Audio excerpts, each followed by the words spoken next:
Hi folks, I'm Judd. I'm a professional astrologer with over 35 years consultative experience to my name. These are my astrological forecasts for the year 2015 for each sign of the zodiac. Enjoy. And this is the global forecast for 2015. I thought about doing this in terms of looking at political or economic or military ways, and I just thought I can't do that. So what I'm going to do is give you an astrological breakdown of the coming 12 months in terms of the big picture, the actual trigger points and the periods of pressure, and speculate on the potential areas that this is going to be involved in. Straight away it's clear that the coming year is going to be centred around two main areas. These are the period of, this is the degrees of perhaps 11 through to 18 degrees of the cardinal signs, as represented by the end of the first week and the start of the second week in January, April, July and October with individuals, and similarly the area of perhaps 2 degrees through to 9 degrees of the mutable signs, Gemini, Virgo, Pisces, Sagittarius, relating to the last weeks of February, May, August and November. The year starts with an absolute stinker. We've got a grand cross on the 5th of January. There's a full moon taking place on the 5th of January with the moon in Cancer opposite the sun conjunct Pluto in Capricorn, both square Uranus in Aries, both square the node in Libra, and this is like the Grand Cross of 2014, didn't even wait till the start of 2015 till it hits. So straight away I expect the first week of January to be as subtle as a brick, and there's going to be continuation of 2014's baggage, probably to do with some type of conflict in existing situations at the start of the new year, which is going to be seen as a continuation. But this is going to be a one-off as far as January goes, and after this January is seen as fairly laid back and low-key, and this continues then through January and into February. February's not a great deal to write home about. There's a lot of hot air, a lot of talking, no sign of major challenges. The full moon on the 3rd of February is conjunct Jupiter. Again, lots of hot air. I doubt if there'll be much results during February. It is as we get into March that things start hotting up again, particularly the second week of March. We've got the final, number 7 of 7 squares from Uranus to Pluto. The final Uranus-Pluto square. After 4 years, the final one happens during the second week of March. This is accompanied during the second week of March by Mars in the sky, being on top of Uranus. So we will have Mars conjunct Uranus at 14-15 Aries, square Pluto at 14-15 Capricorn. And if there's ever a time for a clinical, surgical, incisive strike, whether it be a missile, an assassination, something that is targeted, a business corporate takeover, anything that has an element of incisiveness, sharpness, acuteness, the second week of March is seen as particularly incisive, volatile and extremely scary as well. Very laser-like. Certain individuals with a lot of planets around 14-15 degrees of the cardinal signs, and there's a number of them in the global politic, need be a little concerned at this time. Beware the Ides of March. This is further concluded as we get into early April and the full moon on the 4th of April, a total eclipse of the moon at 14 degrees of Libra. Again, very significant for a large number of political figures. Square Pluto. There's a lot of nastiness going on from mid-March, early March through to mid-April across the world in terms of political subterfuge and character assassination at the very least. By the time we're into mid-April, for many people, the hardest times of 2015 are going to be over. The reverbs from the Uranus-Pluto square will be done, and that's it. We can actually put the Grand Cross to bed. By the end of April, mid-April, it's done. Well, the worst is over. And once we're into the second half of April and May, it's relatively quiet. There's a Jupiter in conjunct Pluto going on in the sky. As Jupiter stands still, it's in conjunct Pluto. So this is going to bring the month of May, the issue is going to be much more to do with theology, dogma, philosophy, religion, as much as politics, economics or military stuff. During June, all month, Jupiter trine Uranus. June is the month of innovation. June is the time when I expect new inventions, new developments, new political pathways forward to be emerging, one hopes.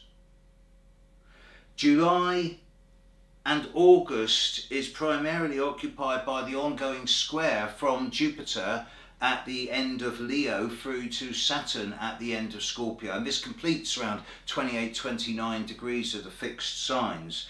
But July and August are relatively calm.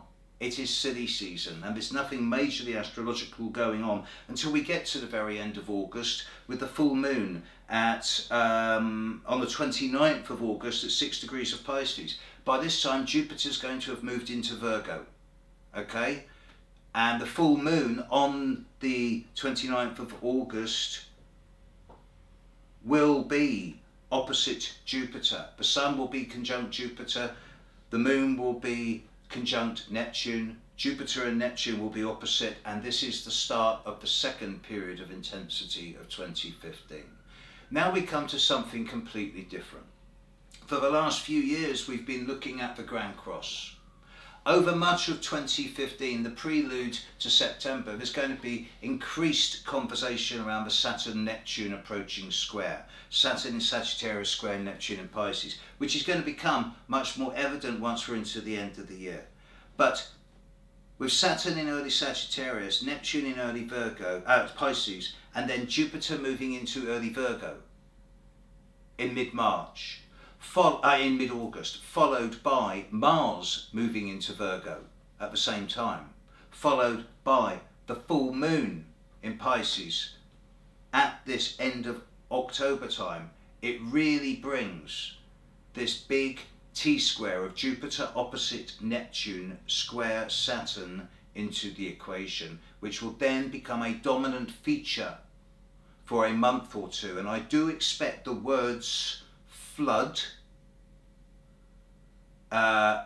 epidemic, not pandemic, epidemic, floods, and some type of major theological trauma, yes, theological trauma, to be ongoing during September. It's a very chaotic month and it's going to bring something unlike anything we've ever seen before. Religion is going to really find its back against the wall at this time. As we get into early October, there is a new moon in Libra, opposite Uranus, 1819, Aries, Libra, and this should actually relaunch humanity in a big way. I'm really pinning a lot of hopes on this new moon in the second week of October. And as we get into the end of the year, the influence is increasingly that of Saturn square Neptune and the dealing with the flood of, I don't know, theology, religion, dogma, possibly epidemics still, but I doubt it.